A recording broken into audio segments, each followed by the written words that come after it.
माजी मंत्री धनंजय मुंडे यांना 10,000चा दंड ठोठावण्यात आलाय। करुणा मुंडेंनी दाखल याचिकेवर उत्तर न दिल्यानं त्यांना हा दंड ठोठावण्यात आलाय। आमदारकी रद्द करण्याबाबत करुणा मुंडेंनी याचिका केलेली होती। कोर्टानं धनंजय मुंडेंना उत्तरासाठी वेळ दिलेला होता। मुंबई उच्च न्यायालयाच्या औरंगाबाद खंडपीठासमोर खटला सुरू होता।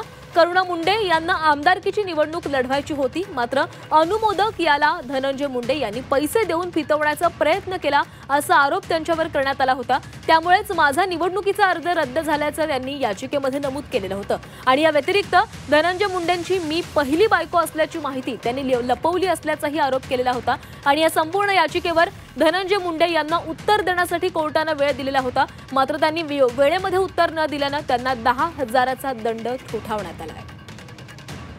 आणि या संदर्भात अधिक बोलूयात, आमचे प्रतिनिधी गोविंद तुपे आपल्यासोबत जोडले गेलेले आहेत। गोविंद, धनंजय मुंडे यांना 10,000चा दंड ठोठावण्यात आलेला होता।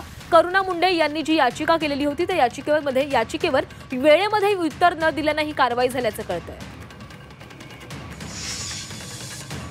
मुंबई उच्च न्यायालयाच्या औरंगाबाद खंडपीठाच्या समोर हा सर्व खटला जो आहे तो सुनावणीसाठी सुरू होता। आणि दरम्यानच्या काळामध्ये करुणा मुंडे यांच्याकडून जे काही आरोप करण्यात आले होते धनंजय मुंडेंच्या बाबतीत आणि जे काही कागदोपत्री पुरावे सादर करण्यात आले होते त्याच्यातले महत्त्वाचे पुरावे असे होते की धनंजय मुंडे यांनी निवडणूक आयोगाला जे शपथपत्र दिलेलं होतं त्या शपथपत्रामध्ये खोटी माहिती दिली होती आणि त्यावर सुनावणी करताना न्यायालयानं धनंजय मुंडेंना आपलं उत्तर सादर करा अशा पद्धतीच्या सूचना दिल्या होत्या। परंतु वेळेमध्ये धनंजय मुंडे यांच्याकडून न्यायालयामध्ये जे प्रतिज्ञापत्र सादर करणं अपेक्षित होतं, जे उत्तर सादर करणं अपेक्षित होतं ते सादर न केल्यामुळं 5,000 रुपयाचा दंड जो आहे तो ठोठावण्यात आलेला आहे।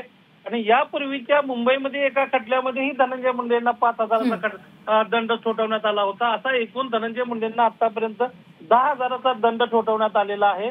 उद्यापर्यंत म्हणजे साधारणतः आजपर्यंत म्हणजे आज दिनांकापर्यंत धनंजय मुंडे यांनी आपलं उत्तर सादर करावं अशी पद्धतीची मागणी जी आहे ती न्यायालयाकडून करण्यात आलेली आहे।